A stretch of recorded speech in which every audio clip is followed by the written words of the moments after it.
All right, thanks, Renee. We've got Bob Briley from We Care Plumbing, Heating, and Air. And really today we're going to talk about the summer's coming up. Yes. It's already starting to get hot most days, and boy, is it going to bake your house. And you want to be comfortable. Bob, how are you? I'm doing great. How are you? Good, man. Good to see you again. We've had you on the Approved Home Pro Show several times, but we really want to let folks know how they can cool their house down and have a more efficient system. So how do you choose the right air conditioning contractor? The best way is to choose is to make sure that contractor is doing the proper loads on your house before they start the job. You really want to do a heat load calculation, also known in the terminology of a manual J. What it does is measure your house, the walls, the windows, the insulation that's in your attic, which way your house faces, which city you're in, the climate zone. All that takes in consideration when you're doing a proper heat load calculation to determine the right size system. Okay, we're going to get into determining that. But is it simple to do something like this? Like, how long does it take for you to come and do that heat load calculation? This product right here is for the back end of the heat load calculation. Okay. But to do a proper heat load calculation, it should take you anywhere between an hour to 2 hours. Okay, it all depends on the size of the house. No, it's not. And a lot of people go out into the job and do it on front. Some people take the information back and do it on the computer. It all has to be done on a computer. Okay, and how do you determine the correct size unit for your house? It's all part of the calculations you take. It all goes into a computer. It comes up with some numbers, and then you pick your equipment for those numbers to be able to attack the heat or attack the cool, whatever we're using for your house. All right, now I think I know enough about this, being on the Approved Home Pro Show for a while. While I'm not a pro, I've learned that I know that if you have a system that's too small, it works too hard and can't efficiently cool your house down. Correct. But I was talking to you in the green room earlier about having an oversized system, and actually somebody in your family has this problem. Why is that a problem at all? I'm not proud of saying that, but yes, there is.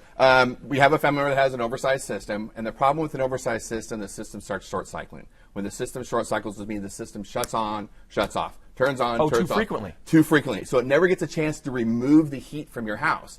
So basically it's blowing cold air in your house, it's getting a quick fix, the thermostat's saying, hey, I'm cold. The system shuts off, and next thing you know, the house warms up real quick, and then you have a lot of hot and cold spots within your house. Okay. And how do you know, like, what are some good questions to ask a heating and AC company before they come into your house? You know, the correct questions to get the right system for you. Number one question I would ask the homeowners to ask is, does that company do a proper heat load calculation? That way you know you're getting the right size system for your house. You're not going oversized. You're not going undersized. Because if you go the opposites, it's costing you money. So if somebody comes into your home and they actually give an honest assessment, they go and look room to room and check it out, square footage, all of that, really there's not a lot of questions to ask. If they're doing all of that and the load calculation? Heat load calculation, which is also called a manual J. Right, the manual J for the pros, that is.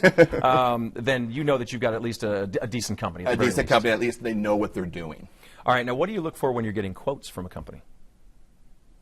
Well, you just don't want, basically the first thing you don't want is you don't want somebody like we call them Chuck in the truck, just to go out there and say, you have a 4-ton system, you need a 4-ton system. You have a 4-ton system, let's go to a 5-ton system. That is not the proper way of doing it, and that is probably a company you might want to stay away from. Well, also there's also the licensing, correct, the bonding, correct?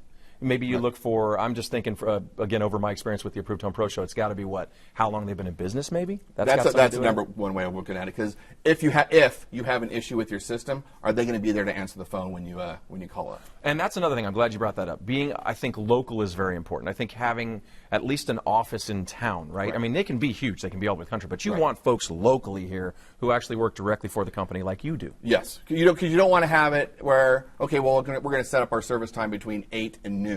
You want to be able to have a closer window than that. That way you know when somebody's coming out. You can plan your day also. If they're traveling from LA or from wherever, that's a longer drive. They can't really focus down on what time they're going to be at your house. All right. And Bob, what's a phone number folks can reach you at? 1-800-COOLING. Sorry. That was tough. I know. Or 951-600-0700. Wow, that was... Sorry, boss. No, 1-800-COOLING. It's that simple. It's on your screen as well. All right, Bob, thank you so much. We Care Plumbing, Heating, and Air. Next on San Diego.